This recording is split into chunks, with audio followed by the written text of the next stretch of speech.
के पूरे रीजन पर पड़ रहा है। एक अद्भुत अपने हिप्स के पास लाना, धीरे धीरे से।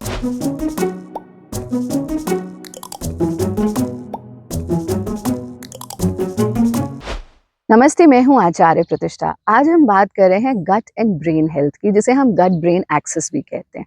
अगर हम योगाभ्यास की बात करें या योग की बात करें, तो योग पैरासिम्पैथेटिक नर्वस सिस्टम पर काम करके हमारे गट ब्रेन एक्सिस को टारगेट करता है, यानी डाइजेस्ट एंड रेस्ट मोड। और इसमें विशेष रूप से वो प्रैक्टिसेस जो हमें नेचुरली एब्डोमिनल मसाज देती हैं, यानी कि हमारे ऑर्गन्स को मसाज देती हैं। तो ये बहुत बहुत लाभकारी दो प्रैक्टिसेस हैं जिन्हें आप नियमित रूप से करें। सबसे पहले भारत योग की बहुत प्रचलित उदर गति। उदर गति का अभ्यास कैसे करना है उसको समझ लीजिए।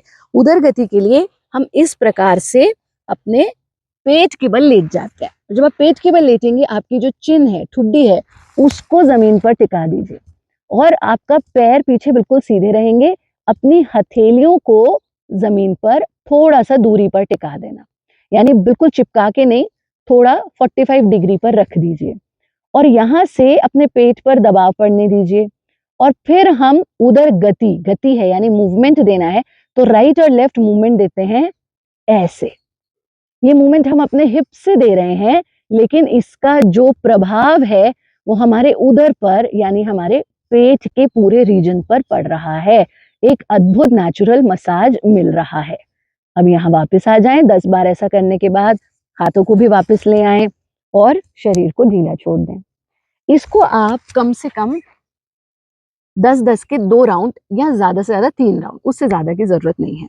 फिर हम यहीं से लेते हैं पवन मुक्त आसन का अभ्यास, और उसके लिए हम अपने कमर के बल लेटे जाते हैं। कमर के बल लेटे और पवन मुक्त में भी पूरा पवन मुक्त आसन नहीं लेंगे, सिर्फ उसका थर्ड स्टेप, वो भी थोड़ा सा मॉडिफाइड, यानी पैर उठा के नहीं लाएंगे। हम पैरों को ऐसे घसीटते हुए अपने हिप्स के पास लाना, यानी एड़ियां हिप्स को छू जाएं एक तरह से, और फिर अपने पेट के अगेंस्ट उन्हें प्रेस कर देना। यहां रुकना, फिंगर्स से इसको इंटरलॉक करके थाइस को पेट के अगेंस्ट प्रेस कर दीजिए। अब आपके पेट पर एक अद्भुत नेचुरल प्रेशर पड़ रहा है, उसको महसूस करें। अगर आपको गर्दन में दर्द है, आप यहीं रुकें, और अगर आपकी गर्दन ठीक है तो धीरे धीरे से अपनी गर्दन को उठा लीजिए। नॉर्मल ब्रीदिंग के साथ रुकिए, सांस भरते हुए वापस आ जाइए, पैरों को फैला लीजिए। और फिर हम बैठेंगे कैसे? पहले करवट लेंगे और फिर हम बैठेंगे। कभी भी हमें सीधा नहीं बैठना है। ये बहुत सरल से योगाभ्यास आप कीजिए, और इसमें योग निद्रा बहुत बहुत लाभकारी सिद्ध होता है। जैसे हम प्रकृति के सानिध्य में बैठे हैं, ऐसे दिन में 20 मिनट कम से कम आप प्रकृति के सानिध्य में जरूर बिताएं। तनाव मुक्त रहें, स्वस्थ रहें, खुश रहें, आनंदित रहें।